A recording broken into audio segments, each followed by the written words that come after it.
Hello, I'm Justin Porter, and the title of my video tonight is God is Just a Theory.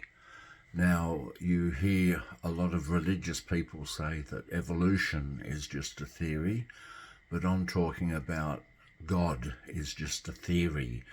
And the reason why I say God is just a theory to explain the design and supposedly intelligent design that we see in nature. And in my last video, I mentioned fine tuning. If God is all powerful, he doesn't need fine tuning to create life. And if, for example, as far as we know, in the galaxy that we live in, the Milky Way, we are the only life form, as far as we know. There may be life in other galaxies. Example, the Andromeda Galaxy. Now, the Andromeda Galaxy, it would take 56 years to get there, travelling at the speed of light. So it take 56 years to get to the Andromeda Galaxy. And if there is life on the Andromeda Galaxy, which is takes 56 years to get there, travelling at the speed of light, are the life forms in the Andromeda Galaxy intelligent like us? And because we live so far away from each other, we don't have 56 years to go there and 56 years to go back, because it's 112 years and would be dead of old age. Now, the alien life forms that live in Andromeda Galaxy, are they wondering about us? They're probably wondering about us in the Milky Way. Do they have the technology to travel to the Milky Way? So far we don't, do they have that technology? And if they do have that technology, do they have the lifespan, a long enough lifespan, 56 years to get to the Milky Way, 56 years to get to the Andromeda Galaxy, travelling at the speed of light, so they'll need the technology and the lifespan. What if they only have a lifespan of 40 years? We have a lifespan of 80 years. So the interesting thing, why I say life, if there is a God, an all-powerful God, or all-powerful loving God, to me, he would create life on all the planets. He would create life on all the planets, and there'd be lots of life out there. Lots of life forms out there trying to contact us, and we can contact them. And if there was an all-powerful God of love, but if God needs fine-tuning, like if the atoms were a little bit tweaked a different way, to the right or the left, there'd be no life on Earth. So that's why Earth won the lottery of life. And if there really is a God, why do you get people arguing about the existence of God? For example, people don't argue about the existence of electricity. People don't debate if there's such a thing called gravity. People don't debate if there's such a thing as magnetism. We know those things exist. We have facts. We have scientific evidence to prove them. We do not have scientific evidence for God. If someone could trap a bit of God in a jar and send it to a laboratory, you'll win the Nobel Prize if you discover God. And another thing, why does God talk to us in ancient books written thousands of years ago? If there truly was a God of harmony, because in the Bible says, I, Yahweh, or Jehovah, or Jesus, am not a God of confusion. But if you see all the ancient writings all around the world, if they were all in harmony, they've found books in China that match the Bible. They've found books in India that match the Bible. They've found books in Russia that match the Bible. They've found books in Australia that match the Bible. That would be kind of evidence that the God has written his thoughts in the Bible using people as his pen. But we find these religious writings. The Chinese have the writings of Confucius. The Indians have the Bhagavad Gita. They have the Vedas, the Upanishads. They're Hindu. They have their ancient writings. The Tibetans have the Tibetan Book of the Dead. The Jews, the Jews who don't believe Jesus is God's son, they have the Talmud, the Torah, and the Muslims have the Quran. The Muslims have the Quran and the Hadith, the Hadith, all these religious writings, and they're not all in harmony. They disagree with each other, they conflict with each other, and people are fighting over the true nature of this theory that is called God. God is just a theory. God is not a fact. Because if God was a fact, there would be no atheists and there would be no agnostics. Because everybody believes in electricity, magnetism, and gravity. Nobody disputes those things, but people dispute the existence of God and also disbelief in other people's gods. Nobody believes in Zeus, in Mars, the Roman gods. Nobody believes in the Viking gods like Thor and Odin. People don't believe in those gods anymore. And so there's evidence that this God that is written in books isn't harmonious, and people have different ideas, because if there really truly was a God of, the Bible says, I, Yahweh God, am not a God of confusion. All the ancient writings all around the world, Australia, China, Australian Aboriginals had the dream time, the rainbow serpent, yeah. In Aboriginal dream time, the Chinese have the books of Confucius. None of them are in agreement with each other. So if this God really wanted to get his message to mankind, why is it so ambiguous? Because the Bible is very ambiguous. It's not clear. And there's so many ancient books of the Hebrew scriptures and the Greek scriptures that weren't put in the Bible. The book of Enoch, for instance, the Gospel of Thomas, the Gospel of Judas, First Maccabees, Second Maccabees. These Bible books weren't put in the Bible canon because the Catholic Church said they weren't inspired by God. They weren't inspired by God. And if you ask a Christian, he'll say that the Quran is not inspired by God. You ask a Muslim, he'd say the Bible is not inspired by God. Ask a Hindu, he believes that his Vedas, his Upanishads are inspired by God. You ask a Tibetan, he'd say the Tibetan Book of the Dead is inspired by God. So God is just a theory. And I'll give you an example of a theory. In the 1340s, and in the 1660s, 300 years later, they had the Black Death in Europe. Now, the Black Death killed a third of Europe in the 1340s, and people thought the Black Death was caused by bad odours like rotting garbage, poo, dog and cat poo, rotting garbage. So that was the theory, and it came back in the 1660s. In the 1660s, the Black Death came, and they thought it was rotting garbage, dead bodies rotting away, like bad air, breathing in bad air. And then they got rid of all the cats and dogs because they thought dog and cat poo, so they got rid of all the dogs and cats.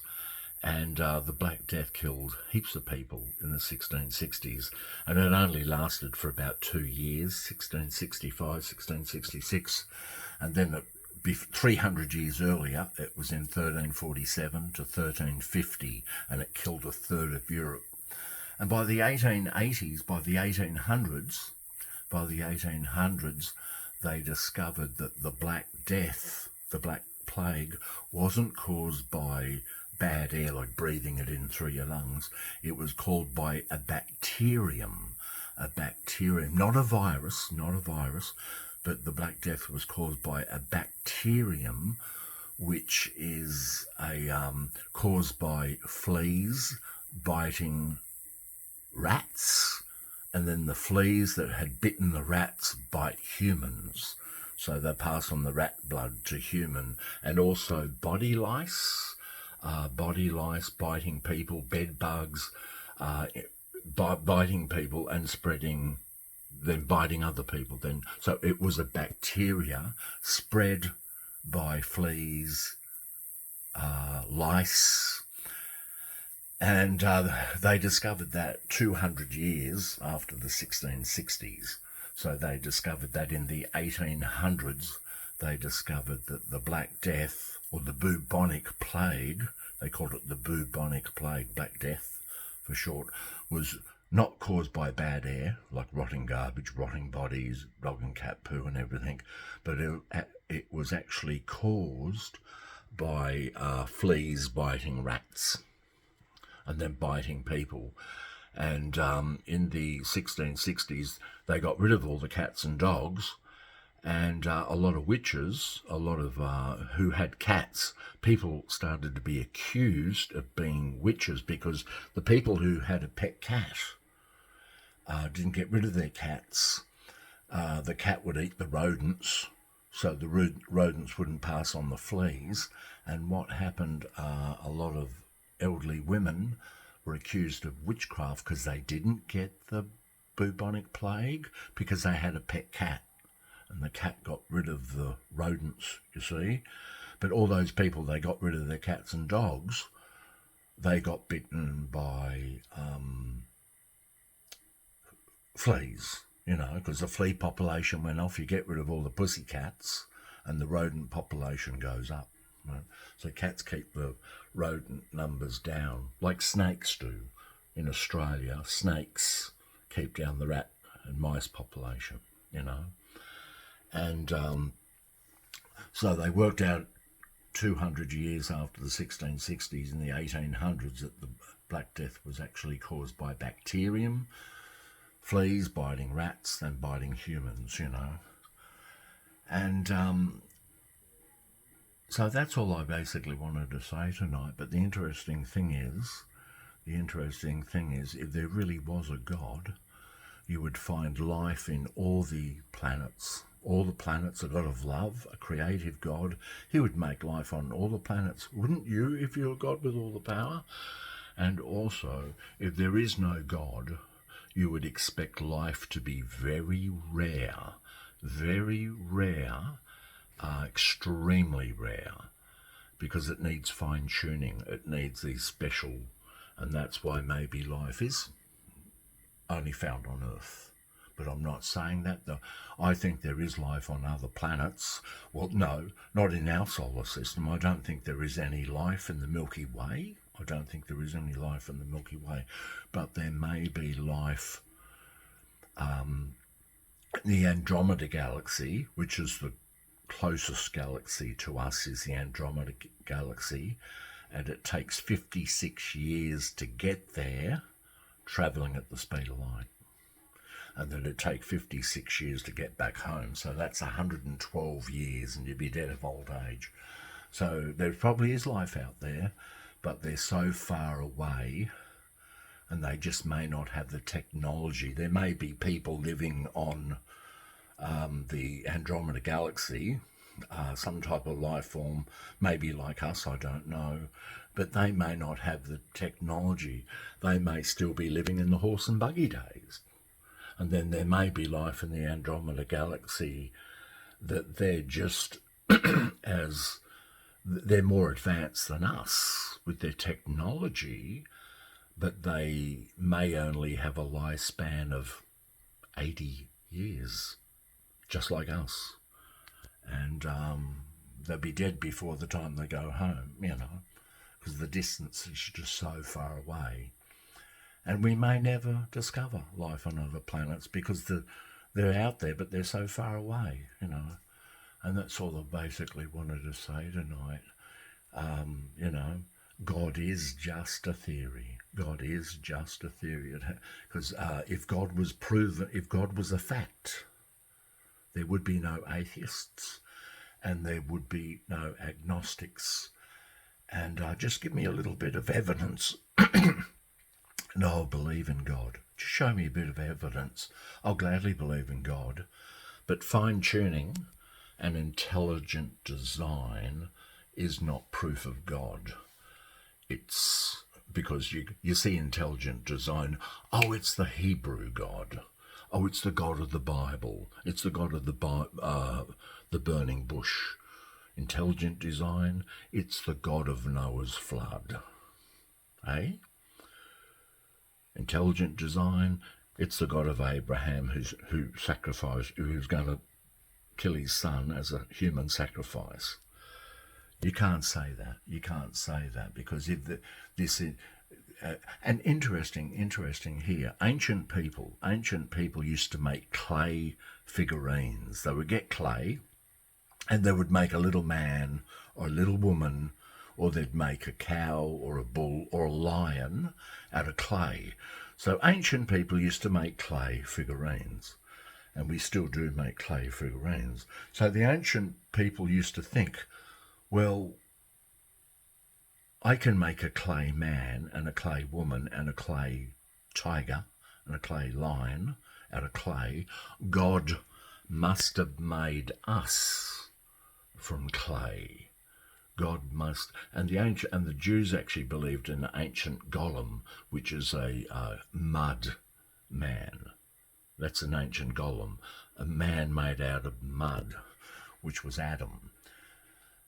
And that's how people thought back then, because they didn't understand about evolution. They didn't understand about science. They thought volcanoes was God being angry. They thought earthquakes was God being angry.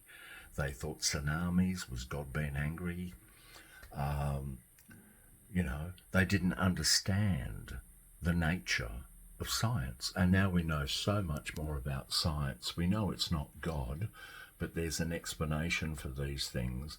And because we don't understand everything in science, there's so little we know. And may never find out, but maybe coming generations will when we're long gone, and they'll discover things. But we mustn't say it's God. We don't understand it, so God must have done it.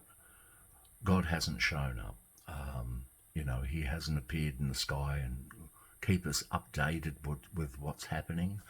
And all the different gods and all the different religions and all the different religious writings proves to me that God doesn't exist.